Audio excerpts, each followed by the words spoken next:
हर हर महादेव दोस्तों, जय जय श्री सीताराम। आज हम आपके समक्ष लेकर के आए हैं देव उठनी एकादशी के बाद आने वाली सबसे अद्भुत तिथि उत्पन्ना एकादशी की जानकारी के बारे में। हिंदू धर्म में वर्ष भर में 24 एकादशियां आती हैं, लेकिन उत्पन्ना एकादशी एक ऐसी तिथि है दोस्तों जिसे सभी एकादशियों की माता कहा गया है, जिसे व्रतों की जननी भी कहते हैं, क्योंकि इसी दिन देवी एकादशी का जन्म हुआ था, जो आगे चलकर असुरों के विनाश और भक्तों के उद्धार का कारण बनी। इस पवित्र कथा को पूरे भक्ति भाव से सुनिए, क्योंकि यह कथा स्वयं श्री हरि भगवान विष्णु ने युधिष्ठिर को सुनाई थी। कहते हैं सिर्फ इस कथा को सुन लेने मात्र से मनुष्य के जीवन का हर अंधेरा मिट जाता है। जीवन के पाप, दुख, बाधाएं, ग्रह कलेश सभी दूर हो जाते हैं। मनुष्य के भीतर की सोई हुई पुण्य आत्मा और सभी पुण्य जाग उठते हैं। इस वीडियो में आपको उत्पन्ना एकादशी की दिव्य उत्पत्ति, दैत्य मूर का अंत, देवी एकादशी का प्राकट्य और इस व्रत से मिलने वाले चमत्कारी फल के बारे में सब कुछ जानकारी प्राप्त होगी। चलिए प्रवेश करते हैं इस दिव्य कथा में। पांडवों के ज्येष्ठ धर्मराज युधिष्ठिर एक दिन भगवान श्री कृष्ण से मिलने आए और विनम्र भाव से पूछा कि हे प्रभु, मार्गशीर्ष कृष्ण पक्ष की एकादशी का नाम और इसकी महिमा के बारे में बताइए, मैं जानना चाहता हूँ। भगवान श्री कृष्ण मुस्कुराए, प्रसन्न होकर बोले कि हे युधिष्ठिर, सतयुग का समय था। नारी जंग नाम का एक राक्षस था, अत्यंत बलशाली, अत्याचारी, कुटिल, और उसका एक पुत्र था, उसका नाम था मूर। मूर अपने पिता से भी कई गुना शक्तिशाली था। उसकी ताकत का अंदाजा इससे लगा सकते हो कि देवताओं की पूरी सेना भी उसके सामने कांपती थी। उसकी एक ही इच्छा थी कि वह स्वर्ग, पृथ्वी और पाताल सभी पर अपना अधिकार कर ले। जल्द ही मूर ने तीनों लोकों पर अत्याचार शुरू किया। देवता भयभीत थे, ऋषि मुनि तप नहीं कर पा रहे थे, संसार में अधर्म बढ़ता जा रहा था। उसने स्वर्ग पर आक्रमण किया। इंद्र, वायु, अग्नि, वरुण सबके सब उससे पराजित हो गए। स्वर्ग पर उसका पूर्ण अधिकार हो गया। देवता अपने ही लोक से निकाल दिए गए। हार कर, थक कर, दुखी होकर सभी देवता महादेव के पास कैलाश पहुंचे, उनकी शरण में गए और उन्होंने कहा कि हे महादेव, हम सब पर बहुत गहरा संकट आ गया है। मूर अत्याचारी दैत्य से हमें हमारी रक्षा करिए।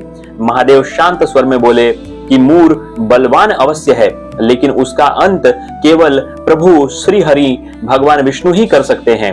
आप सभी क्षीर सागर जाइए।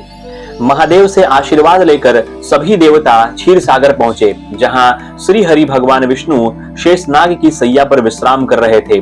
देवताओं ने उन्हें दंडवत प्रणाम किया। श्री हरि ने नेत्र खोले और पूछा कि आप सब कुशल तो हैं? यहाँ आने का प्रयोजन बताइए। इंद्रदेव कहते हैं कि हे प्रभु, मूर दैत्य ने हम सबको पराजित कर दिया है, स्वर्ग हमसे छीन लिया गया है, हम आपकी शरण में आए हैं, हमारी रक्षा करिए हे कृपानिधान। भगवान विष्णु कहते हैं कि आप चिंता मत करिए, अब समय आ गया है कि मैं स्वयं उस दैत्य मूर का अंत करूं। भगवान श्री हरि ने दिव्य स्वरूप धारण किया। उनकी तेजस्विता से तीनों लोक प्रकाशित हो उठे। वे चंद्रावती नगर की ओर बढ़े, जहां दैत्य मूर रहता था।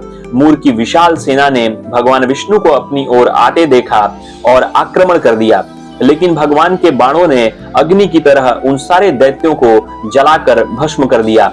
एक एक करके मूर की सारी सेना नष्ट हो गई। अब केवल एक ही दैत्य बचा था, जिसका नाम स्वयं मूर था।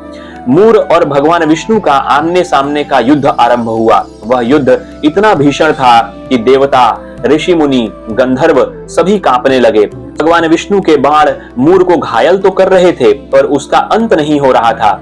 यह युद्ध दोस्तों सिर्फ 1-2 दिन नहीं, परंतु पूरे 10,000 वर्षों तक चला। भगवान विष्णु युद्ध करते करते थक गए और विश्राम के लिए वो हिमालय के क्षेत्र में, बद्री धाम के क्षेत्र में एक विशाल गुफा में प्रवेश कर गए। भगवान वहीं योग निद्रा में लीन हो गए। उधर मूर विष्णु को खोजता खोजता उस गुफा तक पहुंचा। उसने देखा भगवान विष्णु योग निद्रा में सो रहे हैं। मूर ने सोचा कि भगवान विष्णु निद्रा में सो रहे हैं तो मैं इनको मार देता हूं और तीनों लोकों पर स्वतंत्र रूप से राज्य करूंगा। परंतु जैसे ही मूर ने वार करने के लिए कदम बढ़ाया, उसी क्षण गुफा में एक तेज प्रकाश उत्पन्न हुआ। प्रकाश इतना उज्जवल था कि मूर की आंखें चौधिया गई। उसी प्रकाश से एक दिव्य रूप प्रकट हुआ, एक सुंदर तेजस्वी देवी का प्राकट्य हुआ। मूर ने पूछा कि तुम कौन हो? देवी ने कहा, मैं एकादशी हूँ, तुम्हारे अत्याचार का अंत करने के लिए श्री हरि की शक्ति से प्रकट हुई हूँ। मूर क्रोधित हुआ, देवी पर आक्रमण किया, लेकिन देवी एक क्षण में ही उन्होंने उसके सिर को शरीर से अलग कर दिया और वह दैत्य वहीं मर गया।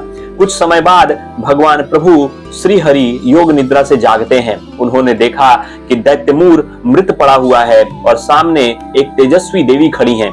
देवी ने कहा कि हे प्रभु, आपने विश्राम किया और मैंने आपके आशीर्वाद से आपके शत्रु का अंत कर दिया। भगवान विष्णु अत्यंत प्रसन्न होते हैं और कहते हैं, हे देवी, आपने संसार की रक्षा करने के लिए आज आपने जन्म लिया है, इसलिए यह तिथि उत्पन्ना एकादशी कहलाएगी। इस दिन जो भी आपका व्रत करेगा, आपकी कथा सुनेगा, उसके संपूर्ण पाप समाप्त हो जाएंगे, उसे मोक्ष और सांसारिक सुख दोनों की प्राप्ति होगी। भगवान विष्णु कहते हैं कि उत्पन्ना एकादशी व्रत करने से मनुष्य को वही फल प्राप्त होता है जो तीर्थों में जाकर स्नान करने से प्राप्त होता है। यह व्रत, यह कथा कष्टों को दूर करती है, संकट को मिटाती है, जीवन में सुख, संपन्नता, शांति और समृद्धि लाती है और सबसे बड़ा फल ईश्वर का सदैव संरक्षण प्राप्त होता है। भगवान श्री कृष्ण युधिष्ठिर से कहते हैं कि हे युधिष्ठिर, यही उत्पन्ना एकादशी की संपूर्ण कथा वृतांत है। हे राजन, इस कथा को जो भी श्रद्धा पूर्वक सुनेगा, उसके जीवन की संपूर्ण व्यथा मिट जाएगी।